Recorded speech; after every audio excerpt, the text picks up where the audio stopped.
One welcome to daily current affairs. Date है आज की 2 जनवरी 2022। पहला टॉपिक है हमारा इंडियन पेंगोलिन। तो देखिए, रिसेंटली क्या हुआ कि जो Orissa forest and environment department है, उसने कंप्लीट कर लिया है first ever radio tagging of an Indian pangolin.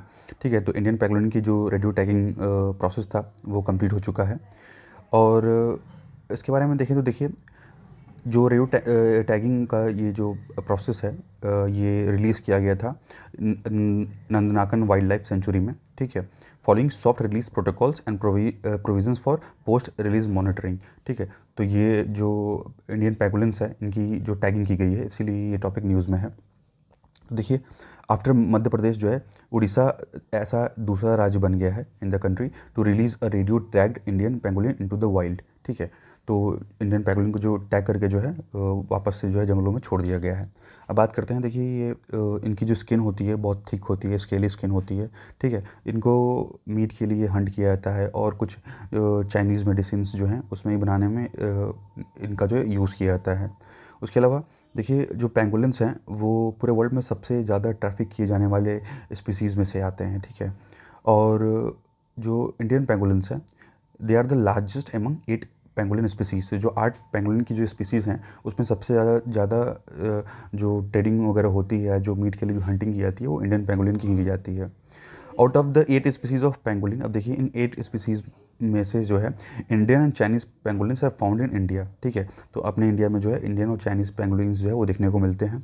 और ये दोनों स्पीसीज़ जो हैं वो शेड्यूल 1 में आती हैं, part 1 of the wild life protection act 1972।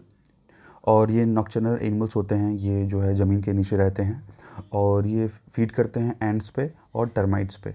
ठीक है, आईयूसीएन की रेड लिस्ट में देखें तो इंडियन पेंगोलिन जो है वो इंडेंजर्ड कैटेगरी में है, वहीं जो चाइनीज़ पेंगोलिन्स हैं वो क्रिटिकली इंडेंजर्ड कैटेगरी में आते हैं। सेकंड न्यूज़ है हमारी साहित्य अकेडमी। देखिए, साहित्य अकेडमी अवार्ड 2021 जो है लिटरेरी वर्क्स के लिए रिलीज़ किया गया है, 20 भाषाओं में ये अवार्ड जो है दिया गया है। देखिए, डीएस नागभूषण जी हैं, इनको अवार्ड मिला है केंद्रीय साहित्य अकेडमी अवार्ड फॉर 2021। तो गांधी कथाना महात्मा गांधी की बायोग्राफी है, तो इसी के लिए जी जो है डीएस नागभूषण जी को केंद्रीय साहित्य अकेडमी अवार्ड से सम्मान दिया गया है। ठीक है, award is presented to the most outstanding books of literary merit publish in any of the 24 major Indian languages.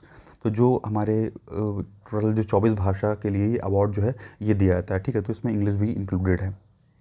देखिए, साहित्य अकेडमी अवार्ड जो है ये सेकंड हाईएस्ट लिटरेरी ऑनर है बाय गवर्नमेंट ऑफ इंडिया। ठीक है, तो ज्ञानपीठ अवार्ड के बाद जो है ये आता है, पहले सबसे पहले नंबर पे है ज्ञानपीठ अवार्ड, और उसके बाद जो है साहित्य अकेडमी अवार्ड आता है, ये सेकंड हाईएस्ट लिटरेरी ऑनर है। The award is in the form of engraved copper plaque and cash prize of 1 lakh. ठीक है, तो एक कॉपर प्लेग में जो है इनग्रेव करके ये अवार्ड दिया जाता है और इसकी जो प्राइस है इस अवार्ड की वो 1 लाख रुपए है। कंडीशन ये है कि ऑथर जो है वो इंडियन नेशनैलिटी का ही होना चाहिए। अब देखिए, जो इंडियन फिल्म मेकर हैं सत्यजीत रे is the designer of the plague awarded by the साहित्य अकेडमी। तो जो साहित्य अकेडमी के द्वारा जो प्लेग दिया जाता है, तो ये इसको डिज़ाइन करने वाले ये इंडियन फिल्म मेकर सत्यजीत रे के द्वारा डिज़ाइन किया गया था। नेक्स्ट हमारी न्यूज़ है ईरान न्यू स्पेस लॉन्च के बारे में। तो देखिए, ईरान ने अनाउंस किया है कि ईरान जो है वो नया एक स्पेस लॉन्च जो है वो कैरी करेगा, और सिमोर्ग या phoenix satellite launcher carrier 3 research cargoes into the space. देखिए, इसी के अंदर क्या होगा कि 3 जो कार्गोस कैरियर्स हैं वो ये लॉन्च किए गए स्पेस में। अब देखिए, UN Security Council resolution 2231 of 2015 endorsing the nuclear deal imposed no blanket ban on Iranian rockets और मिसाइल लॉन्च। तो ठीक है, जो यूएस का बैन लगा था, ये रॉकेट या मिसाइल लॉन्च के ऊपर जो है ये बैन नहीं लगाया गया था। नेक्स्ट हमारी न्यूज़ है इंडिया ऑस्ट्रेलिया इंटरिम एफटीए को लेकर के। देखो, एफटीए का मतलब होता है ट्रेड फ्री एग्रीमेंट। ठीक है, तो देखिए, इंडिया और ऑस्ट्रेलिया के बीच में जो है ये माना जा रहा है कि जल्दी ही नेगोशिएशंस कंप्लीट होने वाले हैं फ्री ट्रेड एग्रीमेंट को लेकर के। देखिए, agreement is aimed at boosting economic ties between 2 countries. ठीक है, दोनों कंट्रीज़ के बीच में जो इकोनॉमिक टाइज है इसको बूस्ट करने में हेल्प करेगा। The final agreement officially known as comprehensive economic cooperation agreement. ठीक है, इसका नाम जो है कॉम्प्रहेंसिव इकोनॉमिक कोऑपरेशन एग्रीमेंट नाम है, और एक्सपेक्ट ये किया जा रहा है कि ये 2022 तक जो है वो कंप्लीट हो जाएगा।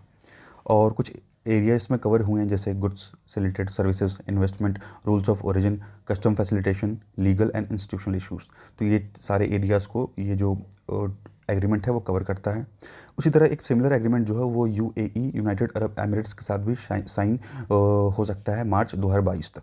ठीक है, The new strategic economic agreement is expected to increase bilateral trade in goods to 100 billion, और ये माना जा रहा है करीब 100 बिलियन के डॉलर के आसपास जो है 5 साल में हमें ट्रेड बायलेटरल ट्रेड जो है वो देखने को मिलेगा of the sign agreement and increase trade in service to 15 billion dollar.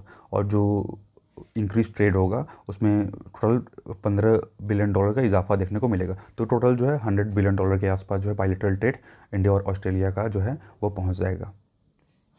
अब देखिए, अब बात करते हैं कि डिपार्टमेंट ऑफ जस्टिस के बारे में। तो देखिए डिपार्टमेंट ऑफ जस्टिस के द्वारा जो है क्या क्या साल भर में काम किए गए। तो देखिए 120 जजेस एंड 63 एडिशनल जजेस की जो अपॉइंटमेंट की गई है हाई कोर्ट्स में इस साल में, ठीक है।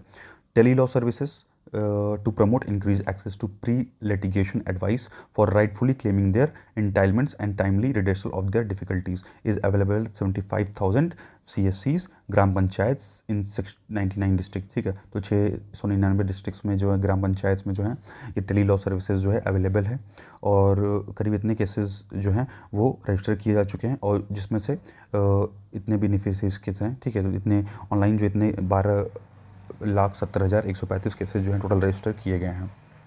अब देखिए, E court integrated mission project was launched with the objective of improving access to justice using technology.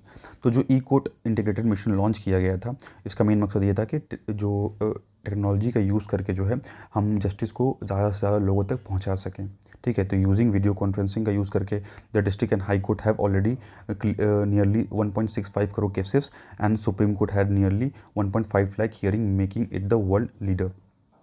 तो करीब देखिए डिस्ट्रिक्ट और हाई कोर्ट्स के करीब 1.65 करोड़ केसेस वहाँ पे अभी पेंडिंग चल रहे हैं। उसी तरह सुप्रीम कोर्ट में करीब 1.5 लाख हियरिंग्स जो हैं ये हो चुकी हैं, यहाँ पे ऑनलाइन जो है ये कंडक्ट किया जा चुका है, ठीक है। तो ई कोर्ट का बहुत फ़ायदा हुआ है, इससे कई केसेस जो पेंडिंग चल रहे थे तो उनको जो है जल्दी से सॉल्व किया जा चुका है। उसी तरह देखेंगे तो citizen centric services are provided through 7 platforms और service delivery channels for providing real time information on case status, ठीक है। तो ऑनलाइन आप केस स्टेटस देख सकते हैं, उसके बारे में जानकारी, जजमेंट क्या था उसके बारे में जानकारी देख सकते हैं, ठीक है, ऑनलाइन जो सिटीजन सेंट्रिक सर्विसेज हैं उनके द्वारा। उसके अलावा 683 fast track special courts including 383 exclusive POCSO मतलब ये protection of children from sexual offences जो कोर्ट्स होते हैं, हैव डिस्पोज्ड 68,120 केसेज इन 2021। तो 2021 में जो है करीब 68,120 केसेज जो है ये सॉल्व किए जा चुके हैं to provide speedy justice to victim of rape and POCSO act through expeditious disposal of related cases, ठीक है। तो 683 जो फास्ट ट्रैक स्पेशल कोर्ट्स जो हैं इनके द्वारा कई केसेज जो है वो ऑनलाइन जो है वो सॉल्व किए जा चुके हैं।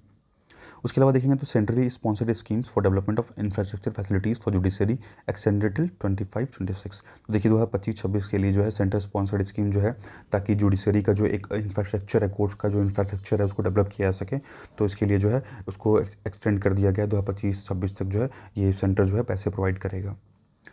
नेशनल लीगल सर्विस अथॉरिटी यानी यार इसको नालसा बोलते हैं, launch the legal service mobile application. एक मोबाइल एप्लीकेशन लॉन्च किया गया था नालसा के द्वारा, where in all the services provided by legal service authorities can be avail through the mobile application. तो जो भी लीगल सर्विसेज हैं वो आप इस मोबाइल एप्लीकेशन के थ्रू अवेल कर सकते हैं। एक ग्राम न्यायालय online portal has also been created, ठीक है। तो एक ग्राम न्यायालय ऑनलाइन पोर्टल जो है क्रिएट किया गया था जहाँ पे स्टेट और हाई कोर्ट्स जो है डाटा अपलोड करते थे रिलेटिंग टू ग्राम न्यायालय, ठीक है। तो इसके संबंध में जो भी डाटा होता था वो अपलोड करते थे, इंक्लूडिंग केस डिस्पोजल और ऑन मंथली बेसिस, ठीक है। तो कितने केसेस डिस्पोज हुए, कौन कौन से केसेस डिस्पोज हुए, तो उन सभी का जो डाटा है वो ग्राम न्यायालय के पोर्टल पे जो है वो अपलोड किया जाता था। National mission for justice delivery and legal reforms focuses on improvement and administration of justice and justice delivery and legal reforms in the entire country and to address the diverse needs of all section of stakeholders, ठीक है। तो इसका 2 full हमें objective देखने को मिलता है, increasing access by reducing delays, ठीक है, देरी ना हो क्योंकि justice delays is justice denied, इसलिए and arrears in the system, enhancing accountability through structural changes and by setting performance standards and capacities, ठीक है। तो रूल ऑफ लॉ इंडेक्स भी डेवलप किया गया बाय वर्ल्ड जस्टिस प्रोजेक्ट, ठीक है। ROLI 2021 covers 139 countries and ranks them based on the country specific data collect across 8 factor and 44 sub factors. As per latest report, India current rank in ROLIs is 79 out of 139 countries assessed by WJP, यानी world justice report के according जो है हमें 79 rank मिला है जो cases हैं pending मतलब कम से कम है और ज़्यादा से ज़्यादा जो है कोर्ट में सॉल्व किए जा रहे हैं। तो उस हिसाब से देखा जाएगा तो 139 कंट्रीज़ में जो है इंडिया की जो रैंक है वो 79 है। तो आज के लिए बस इतना ही। Thank you, thanks for watching.